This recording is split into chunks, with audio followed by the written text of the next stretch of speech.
Over the previous 2 lessons, we've been learning about the importance of our relationship with our teenagers. We started by looking at how we form patterns of interactions within this relationship out of the very early caregiving experiences we offered them, and how our teenager, or indeed all of us, continue with these patterns throughout our lives in all of our relationships. We then looked at how we can stay connected to our teenager as they navigate the journey away from childhood towards their adult life, using the principles of curiosity, acceptance, empathy, and repair within our relationship with them to do this. Today, we're going to consider the importance of shifting our attention away from our teenager towards ourselves, as we hold in mind that just like any other relationship, the experience that we have with our teenager comes half from them, but also half from us. This means that if our teenager is behaving in ways that we don't like or don't feel are appropriate, we can't look at this in isolation. We need to look at it through the lens of our relationship with them, which means also looking at what we bring to it. So over the course of this lesson, we're going to look at understanding our own feelings and responses better in the context of our relationship with our teenager. We're going to learn about how understanding this may change our interactions and subsequently outcomes of difficult situations with them. We will think about our buttons. We all have them, and in order to understand how and why they get pressed in the ways that they do, we need to try and unpack where they might come from in the first place. Once we've given thought to this, we can start to explore what to do about our buttons. How do we try and manage what happens when they get pressed? And how is this going to influence and encourage change in our teenagers' behaviour? And then, as with our other lessons, we'll end with sharing some strategies to help you to apply this to your relationship with your teenager. So, why do we even need to look at ourselves when it's our teenagers who are the ones causing the trouble? Most parents at some point have found themselves saying something along the lines of, "I didn't mean to shout at you, I just couldn't stop myself." For some, this kind of reaction surprises them and leaves them maybe feeling guilty at reacting more harshly than they ever expected they would. Others may notice a pattern whereby they always seem to react in this way and may be curious as to why that is. We might have all at some point also had thoughts of not liking our teenager or not feeling positively about them, especially if they're engaging in behaviours that are making our lives more difficult or evoking difficult feelings in us. That kind of experience doesn't always sit comfortably with us. And emotions that we may experience as a consequence of these scenarios can end up taking over us, sometimes when we're least expecting it. We might be able to recall many occasions where we have seen emotions taking over our teenagers. But how often do we notice this happening for ourselves? And how often still do we stop and think about how our reactions might influence the reactions of our teenagers and therefore the outcomes of situations with them? As stated previously, we are an equal contributor to our relationship with our teenager. And because of the nature of relationships, each person within it has an equal influence over the other, informing how they behave in a given interaction. You might be able to think about situations you've been in that fit with this, perhaps even resulting in stuck patterns of responses that repeatedly create negative interactions with your teenager. Perhaps your teenager asks to go out, not an unusual request, but because you've had a stressful day at work and you may be about to put dinner on the table, your response to that request might be something like, "No, not right now."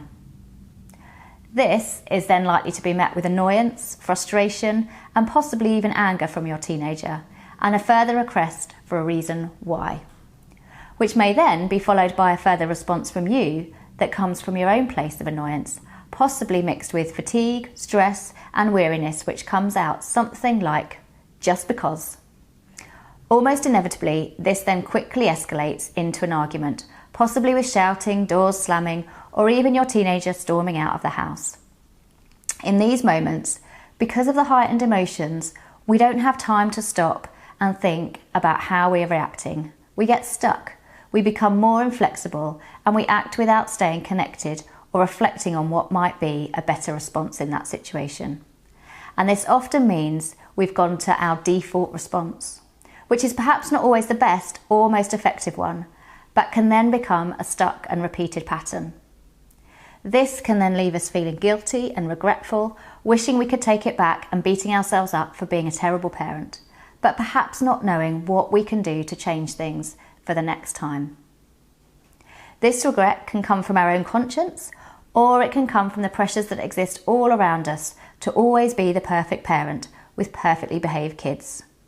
Either way, if we're finding ourselves stuck in these negative interactions with our teenager, it's important to know that we don't have to get stuck in them. And if even our teenager does seem able to change at the moment, we can. And we can start that change by thinking about these default responses and trying to understand better where they come from, so that we can look at how we might be able to make different choices in the moment with our teenager that will then create a different influence over their response back to us. It's important to say at this point that we all have these default responses, these buttons that get pressed. So this is not an exercise in making you feel bad about yours.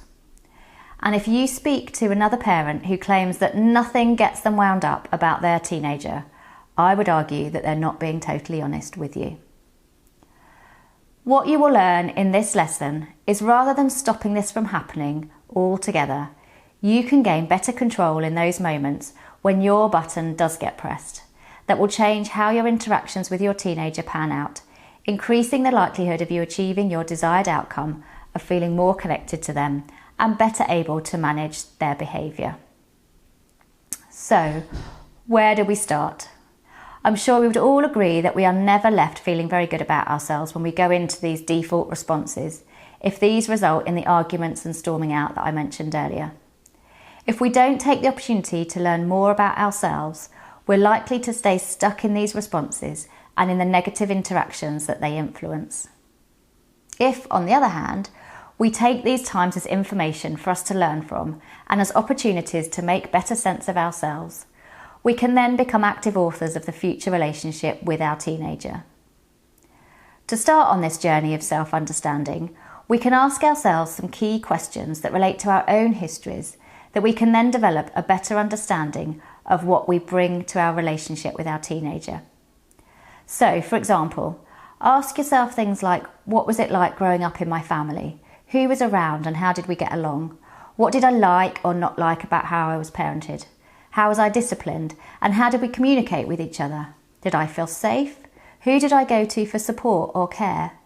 Did I experience any significant losses or separations? And if I did, how did I manage these?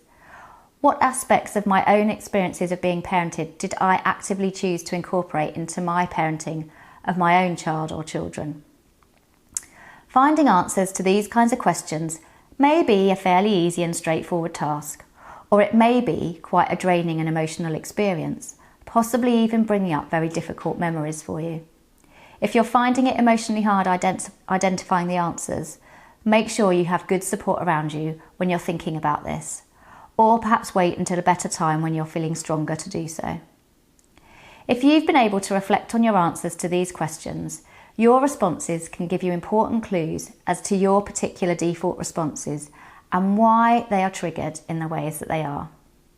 So, for example, if your teenager does something that makes you feel not listened to, it may trigger a memory of when you were a child who was trying to communicate something but didn't feel heard. In the moment with your teenager, you're then taken back to that time as a child and to a time when you were perhaps not able to manage the feelings that were being evoked by not being heard. The result may be that you then want to perhaps close down the experience or the interaction that's eliciting that feeling because you, once again, are feeling like that helpless child that you may have been in the past. Or you may emotionally explode if that was your strategy when you were a child. It may be that you don't need to go back as far as your childhood even to find some of these clues. Sometimes asking yourself why a certain situation has made you feel this way can be traced back to a more recent time when you felt the same way before. So this may be a previous relationship or a situation at work, for example. However far back you need to go, it helps us to make sense of why the feeling, and therefore the reaction, can be so big, because it then becomes not just the feelings that you're experiencing in that moment with your teenager, but also the feelings that come with the emotional memory of when you felt that way before. Awareness of what is emotionally happening to us and why when we're interacting with our teenager has in its own right the ability to start to shift our responses to them. However, a further step we can take, rather than reacting to those emotions and emotional memories in the moment, is to instead find a way of accepting that the feeling is there and that it does have this memory attached to it, but we can now re-experience it in a controlled and contained way because now we're an adult and we have better ways of doing this. And we have ways now that we didn't have access to as a child because we've both a more mature brain that functions with a connected emotional and thinking brain, and also because we've used that connection over the years to put our emotions into words, either through talking about them with others, writing them down, or even just thinking about them. Offering ourselves acceptance that these emotions exist in us, but are manageable, will change our response to those emotions, which will change our response to our teenager, which in turn will change our teenager's response back to us.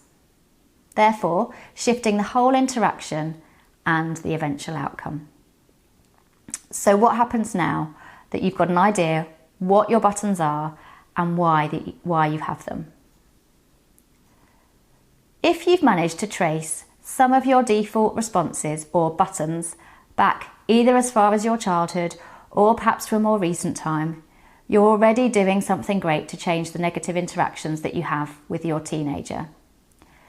The next thing to understand are those factors or experiences that are in the moment that might influence how we respond and manage our interactions with our teenagers. By this, I'm referring to factors such as maybe how much sleep we've had, how stressful our day at work has been, our physical health, our mental health, the other demands being placed on us at any given time, and there are often many of those. These are all experiences that are going to alter our tolerance and threshold for managing challenges that may come from our teenager. This helpfully introduces us to the concept of what's called the window of tolerance, and this can be a helpful framework for thinking about our own emotional responses and how to manage them, as well as actually for thinking about our teenagers' responses. So the concept of the window of tolerance is used to describe the idea that we all have an optimal window of emotional arousal within which we are able to experience and tolerate the typical ebb and flow of human emotions. We might have to sometimes work a bit harder and use particular strategies to stay inside our window, but if and when we can achieve this, we are at our best. We can engage in the best possible ways with those around us, we can learn, we can experience emotional regulation or stability, and we can cope with challenges most effectively. However, there can be times of more extreme emotions that can take us outside of this window. When this happens, our usual strategies for staying emotionally regulated are compromised. The thinking part of our brain stops working and our emotional brain feels threatened, and so we go into our fight, flight or freeze response. Flight and fight responses mean we are what we call hyper-aroused. This means we're in our sympathetic nervous system and it makes it difficult for us to relax, sleep, eat and digest food and to manage our emotions. Typically, when we're hyper-aroused, the emotions we experience become exaggerated, explosive, perhaps even aggressive. A freeze response, on the other hand, means we're what we call hypo-aroused. This means we're in our parasympathetic nervous system, and this makes it hard to sleep and eat, but it's also characterised by exhaustion, numbness, disconnection, and feeling emotionally cut off or shut down. This is important to think about in the context of your reactions to your teenagers for two reasons. Firstly, the size of our windows can be determined by our past experiences. Childhood trauma, for example, or loss reduces the size of our window, making us more vulnerable to being taken outside of it. Our window can also be temporarily reduced in size if we're under additional stress or demands in the here and now. This might be the result of a significant life event such as a bereavement, divorce, moving house, changing jobs. Secondly, it's important we understand this concept because, as I explained earlier, we all have a window. This means both you and your teenager have a window, and you can either both be in it or both outside of it. If we momentarily go back to our previous lesson, we learnt then about times when it's necessary to repair ruptures in your relationship with your teenager. We learnt about the importance of timing our repair to ensure that we're able to reconnect in an authentic ways. To do this, we would need to be in our window of tolerance. To be most effective, it also means waiting for your teenager to be in theirs so that they can accept your attempts to repair. If you're still outside of your window and they are still outside of theirs, both of you will be in your fight, flight or freeze response still, and your brains will not be able to think, reflect and process as effectively to determine a different or a better response. We might at such times be thinking we need to focus all our efforts on managing and responding to our teenage behaviour. However, in order to do this most effectively, we firstly need to get ourselves back into our window and back to being our best. Once we're back in our window, we can use those principles of connection that we learnt about in the previous lesson to help get our teenager back into their window. And then, when you're both back in your windows, there's more scope to work through the challenge you're facing as you're both emotionally regulated and able to access your thinking brains to find solutions. So how do I stay in my window better? You might be listening to this already knowing what you do to stay or get back into your own window of tolerance. Or you might recall times that you can now identify that you were taken outside of your window and didn't know or couldn't find ways of getting back in. Just as with our previous lessons, we're going to end with some ideas on how you can keep yourself in your window of tolerance and how you can learn, therefore, to manage your default responses or your buttons more effectively. These ideas will then help you to stay more connected to your teenager in moments of confrontation or conflict by helping you to stay emotionally regulated and calm. The first of these is knowing your triggers. Knowing not just what your buttons or your default responses are and where they come from, but also identifying what is it that your teenager does that presses them. This may be something obvious, like being disrespectful to you, that many parents will struggle with. Or it may be something more subtle that's specific to you, your life experiences, and your particular relationship with your teenager, as we learnt before in this lesson.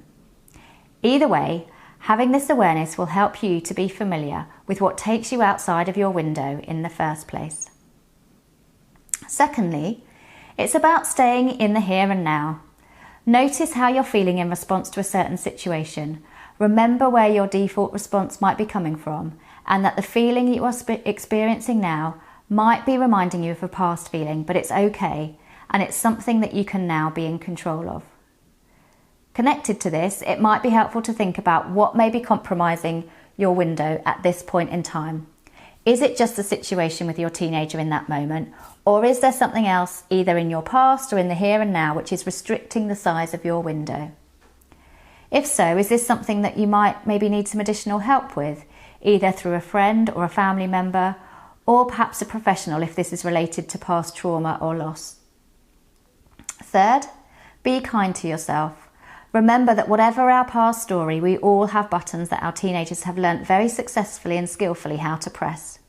We are not alone in that, but it is what we do with our awareness and understanding of this that can now change how this plays out so that we can feel more in charge. Fourth, if you can, use another adult to step in if you're noticing that you're going outside of your window. Tag team parenting, as I call it, if you can use it, can be an effective way of buying yourself some time out to get yourself back in your window. If you don't have a partner at home, it might be possible to maybe ask a friend or another family member to come by and step in, or maybe allow your teenager some time with them outside of the home to give you some space. Next, be honest with your teenager about your needs. Let them know that you're finding the situation emotionally difficult and that you need some time out to calm down or reconnect with yourself before you can continue working towards a resolution of the situation with them. We can be afraid to do this because we can worry about showing our own vulnerability. However, our teenagers don't need us to be perfect parents who don't ever struggle with anything. They need to see that everyone struggles, that everyone makes mistakes, that you can be authentic and honest with them about your struggles and mistakes. That way, they can hopefully feel more able to be authentic and honest about theirs. Remember from our previous lesson that you can always repair things with your teenager, so that when you've gone outside of your window and you've perhaps reacted in ways that you now regret, you can let them know that you're sorry, that you know it wasn't the best way to respond, but that sometimes you get things wrong and you get taken over by your feelings just like they do. And this means that you make mistakes and do things that you later regret and need to make right again. Showing your capacity to offer them this repair models to them that they can do the same when they get things wrong. It also shows them that you're not perfect and that you don't expect them to be perfect either. Finally, when outside of your window, if you don't already have things that you do to look after yourself and get yourself back in, there are a number of things that can help. This might include deep, slow breathing from your belly to help ground you and bring you back into the moment. Try, for example, breathing in through your nose to the count of 4 and out through your mouth to the count of 5. Physical activity can also be helpful, as moving around is regulating for us. Gentle movement can bring us out of our parasympathetic nervous system and our freeze response, or more vigorous exercise can down-regulate us out of our sympathetic nervous system and our flight-fight response. Also, think about all of your senses. So what can you look at, touch, taste, hear or smell that soothes you? Does listening to certain music help?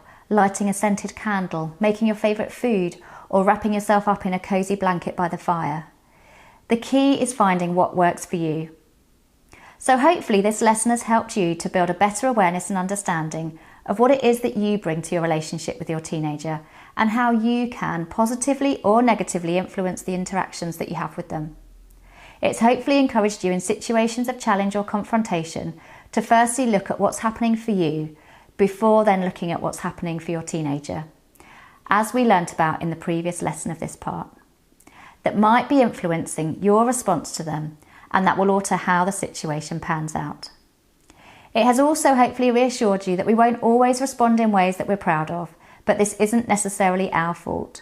It may be because of being overwhelmed in that moment, or it may be that we've been triggered and reminded of something in our past, either of which can then take us outside of our window of tolerance.